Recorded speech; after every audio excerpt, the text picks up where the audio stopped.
लोग बाग किसी का पैसा खाने के लिए, किसी के मतलब बेईमानी करने के लिए इतना कैसे सोच सकते हैं? कैसे मतलब अपने आप को क्या लगाना है, दिमाग कहाँ चलाना है, कैसे इसकी जेब से पैसा निकालना है, लोग बाग कैसे सोच लेते हैं। तो फ्रेंड, कैसे हैं आप सब? आशा करती हूँ अच्छे होंगे। मैं फिर से आ गई अपने गॉड गिफ्ट यूट्यूब चैनल में। आज मैं आपको काफ़ी दिनों के बाद अपना ये व्लॉग बना रही हूँ। बीच में रुक जाती हूँ, थोड़े काम वाम में कुछ ऐसे ही मेरा रहता है, क्योंकि घर में बेटा रहता है। आपको पता ही है, मैंने घर में किसी को बता नहीं रखी है। वो फिर नाराज़ होता है, बोलता है कि मम्मी मत बनाया करो। तो मैंने कहा कोई बात नहीं बेटा, लेकिन उसके सामने मैं बनाती नहीं हूँ, क्योंकि बच्चों का कहना मानना चाहिए। आज हम उनका कहना मानेंगे तो कल को वो भी हमारा कहना मानेंगे। तो मैं कुछ ऐसा काम नहीं करती जिससे कि बच्चों को तकलीफ हो या घर में प्रॉब्लम हो। तो उसे पता है व्लॉग बनाती है, करती हैं, लेकिन उसके सामने नहीं बनाती। तो मैं आज वीडियो बना रही थी। अपना कहते नहीं, किसी को अपना दर्द, अपने गम, अपने परेशानी किसी को बोल दो तो थोड़ा सा कम हो जाता है। तो मेरे साथ ऐसे ही थोड़ा सा धोखाधड़ी कहेंगे या क्या कहेंगे मुझे नहीं पता, लेकिन फ़िलहाल तो हो चुकी है। मेरे से क्या है, मैं माल बनाती हूँ। आपको भी पता है कि मेरा एक छोटा सा काम है टोकरी का, मैं घर में ही वही बनाती हूँ। तो मैं जिसको माल भेजती हूँ, उस पर कोई आया था और उसने मतलब पहले तो उसी से माल लेने को बोल रहा था, लेकिन उन्होंने बोल दिया मेरा, हम तो कहीं और से मंगाते हैं, आप जहाँ से मंगाते हैं आप उनका नंबर ले लो। तो उसने मेरा नंबर उनको दे दिया और फिर उसका फ़ोन आया। फ़ोन आके मेरे से बोला कि आप माल बनाते हो, आप क्या क्या साइज़ बनाते हो, आप रेट क्या है। मैंने सारा कुछ उसको बता दिया कि हाँ ये सब मिल जाएगा, मैं ये बनाती हूँ। तो उन्होंने मेरे को ऑर्डर लिखवाया, कह रहा ये सारा माल कब तक बनेगा। मैंने फ्राइडे का नाम लिया, मैंने कहा फ्राइडे तक सारा ऑर्डर तैयार आपका हो जाएगा। उन्होंने कहा ठीक है, आप ना मेरे को ये सारा माल फ्राइडे को दे देना। मैंने लिख लिया।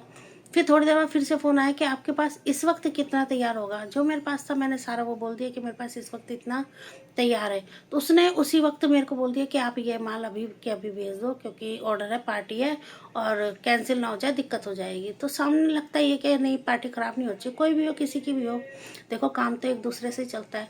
तो मैंने उसको सारा माल जो मेरा था बना हुआ, मैंने उसको उस वक्त भेज दिया। उसने कहा था मैं कैश दे दूँगा, लेकिन फिर उसने कहा कि मैं आपको ट्रांसफ़र करवा दूंगा, आपको ये सारी पर्ची एक साथ कर देना। मैंने थोड़ा माल पहले भेजा, फिर उसके तुरंत दूसरे दिन फिर ऑर्डर आया, आपके पास जो माल है आप ये तैयार कर दो, आप ये माल मेरे को भेज दो।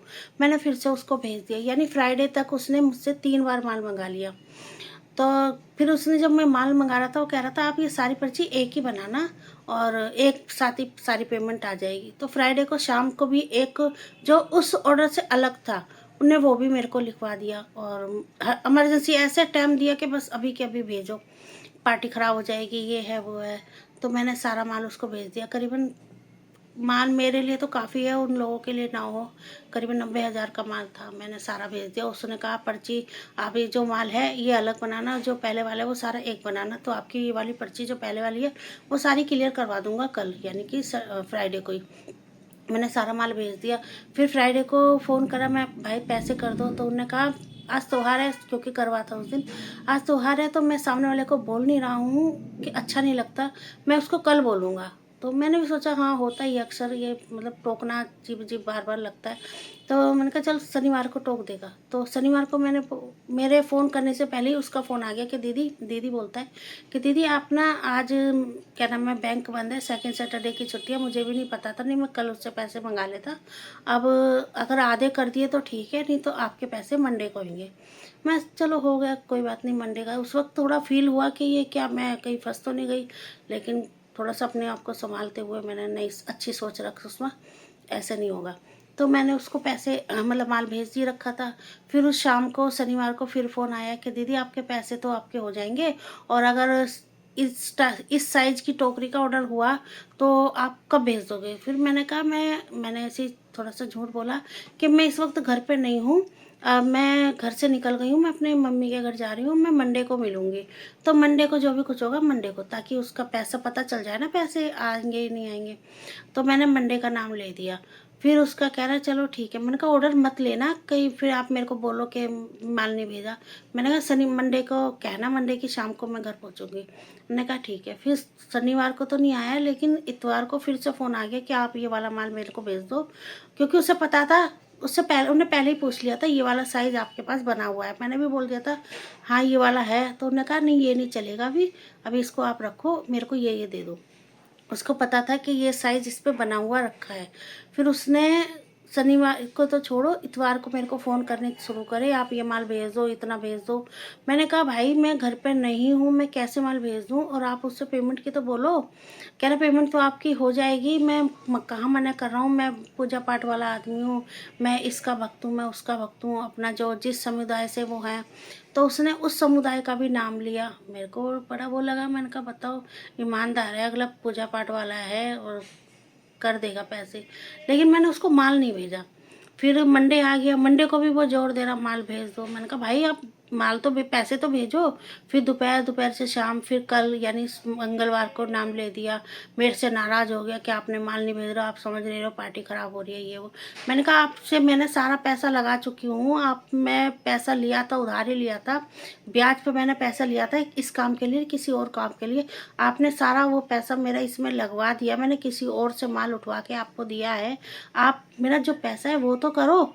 लेकिन वो पैसे का भी नाम ही नहीं ले रहा, बस हाँ तो कह रहा है दे दूंगा, पर दे नहीं रहा है। मंगलवार से बुध हो गया, बुध से आज वीरवार हो गया। अब देखो आज के लिए बोल रहा है कि मैं आज शाम को करूँगा, लेकिन माल के लिए फिर भी बोले जा रहा है। कल भी कहा कि आपका सारा पैसा आ जाएगा दीदी, आप इतना एक काम और करो, इतना आपने करवा दिया। मेरे को परसों बोला था ट्रे भेज दो, ट्रे 50-60 है, और मेरे को ये भेज दो, मेरे को ना गिफ्ट आइटम पैक करवाने हैं। तो मैंने कहा भाई इतनी इमरजेंसी काहे की होती है, थोड़ा सा तो समय लिया करो।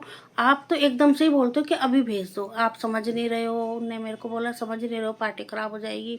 मैंने कहा पार्टी खराब हो जाएगी, पैसे तो भेजो, पैसे का काम तो पैसे से ही होगा। मैं जिससे माल उठाया है, जिससे माल ले रही हूँ, उसको भी तो पैसा मेरे को देना है। पर्ची से पर्ची चलती है, आपको भी पता है। कह रहा हाँ मैं कब मना कर रहा हूँ, मैं उसको शाम तक आपके पैसे आ जाएंगे। लेकिन कल बुधवार तक, कल को भी फिर उसने ट्रे को छोड़ो दूसरा ऑर्डर दे दिया कि आप ये वाला मेरे को करवा दो, 50-60 पीस है, आप प्लीज़ ये करवा दो, समझा करो। मैं आपके पैसे कहीं नहीं जाएंगे, मैं ये हूँ, मेरे घर में बुढ़ी माँ है और मैं इस समुदाय से हूँ, आपका पैसा कहीं नहीं जाएगा। मेरा तो इतना बड़ा काम है, मेरे 1 नंबर का काम है, चेक चलते हैं मेरे, तो ना जाने क्या क्या उनने बोल दिया। तो आज यानी आज थर्सडे है, तो 16 तारीख है, आज शाम के लिए बोल रहा है। तो देखो शाम को पैसे, अभी फ़ोन तो एक ना मैंने करा ना उसका आया। आज शाम के लिए पैसे बोल रहा था, यानी कल बोल रहा था कि कल शाम तक करा दूंगा। अब देखो भगवान प्रभु मेरे देवा शाम तक पैसे कर दे। तो मैंने ये बात आपको इसलिए कही, इसलिए बोली कि थोड़ा सा कहते हैं नहीं कि मैंने किसी को भी नहीं बताई, क्योंकि सब हमारे घर में ऐसे ही हैं। थोड़ा सा किसी का 100 का नोट भी खो जाए तो भी दुख लगता है कि मतलब बिना मतलब का 100 का नोट खो गया। तो ये तो मेरे लिए बहुत बड़ी रकम है, वो भी ब्याज पे ली हुई है। 1% का भी झूठ नहीं होता। लेकिन मैंने तो सच्चाई और ईमानदारी से उसको सब बात बोल के उसको बोला, लेकिन उसने तो पता नहीं भगवान इतनी मतलब षड्यंत्र क्यों रचते हैं लोग, किसी की जेब से पैसा निकालने के लिए। और सामने वाला भी कोई बहुत बड़ा रईस नहीं है, बहुत बड़ा पैसे वाला नहीं है, उसकी जेब से तुम ऐसे पैसे निकाल रहे हो तो बहुत गलत बात है। और षड्यंत्र रच रहे हो, अपने जिस धर्म से तुम आते हो, उस समुदाय से आते हो, उसका नाम ले रहे हो, अपने भगवान का नाम ले रहे हो। मैं इसकी पूजा करता हूँ, मैं उसकी पूजा करता हूँ, उसका नाम ले रहे हो। अपने घर में जो आपके बड़े बुजुर्ग हैं, मेरे घर में इतने बड़े बुजुर्ग माँ हैं, उनका नाम ले रहे हो। मतलब मैं ये सोच रही हूँ, ये कर रही हूँ, पैसे को निकालने के लिए इंसान क्या क्या चक्री घुमाता है, वो भी बेईमानी का। मैं बेईमानी तो मैंने अभी नाम नहीं लूँगी, क्या पता भगवान सद्बुद्धि दे। मैं तो यही कहूँगी सद्बुद्धि दे, उसका काम खूब चले, इतना काम चले कि उसका मेरा पैसा देने में उसको कोई भी कहीं भी कोई कमी ना आए। मेरा पैसा वो दे दे, बस भगवान उसको सद्बुद्धि देना। प्रभु मेरा क्या किसी का भी पैसा ना मारे। और बेईमानी तो मैं कह रही हूँ, मैं तो इतना कहूँगी कि बेईमानी तो किसी दुश्मन को भी ना ऐसा हो कि वो बेईमानी का खाए।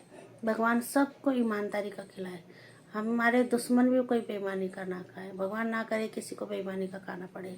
तो प्लीज़ मेरे लिए दुआ करना। थोड़ी सी मैं कह रही हूँ 10 के पास वीडियो ना जाए, लेकिन 2 बेईमानों के पास चली जाए जो इस तरह का हरकत करते हैं। किसी के पैसे से कभी वो नहीं करना चाहिए, ईमानदारी से करो। भगवान ने तुम्हें इतना बुद्धि दी है, तुम बिजनेस कर रहे हो, तुम ऐसे षड्यंत्र रच रहे हो। खैर शायद वो दे ही दे, कह तो रहा है दे दूंगा, पर कभी ऐसा नहीं करना चाहिए। तो मेरे लिए दुआ करना कि वो पैसे प्रभु दे दे बस। आज शाम तक का है, अब शाम को देता है नहीं देता, त्योहार सर पे है, कोई काम करने का भी मन नहीं कर रहा, दिमाग उधर ही घूम रहा है। पैसा आ जाए, क्योंकि कर्जा हो रहा है ना, मेरा कर्जा है, जो जिसका देना लेना वो भी रुका हुआ है, और जिससे मैंने माल लेकर उसको दिया है उसका और कर्जा हो गया। ये मेरे साथ हो गया, तो इस बात का ज़्यादा दुख हो रहा है। बेटे को पता है, इसके पापा को तो नहीं पता अभी, खैर उनको नहीं बताया, वो डांटते हैं, गुस्सा करेंगे। बेटे को पता है, वो भी छोटा, वो क्या करेगा, वो भी कह रहा है मम्मी चलो दे देगा, वो भी कह रहा है ये वो। प्रभु दुआ करना प्लीज़ कि पैसा दे दे वो। चलो आज के लिए इतना ही, थोड़ा आपसे बोला, आपको बताया। बाय।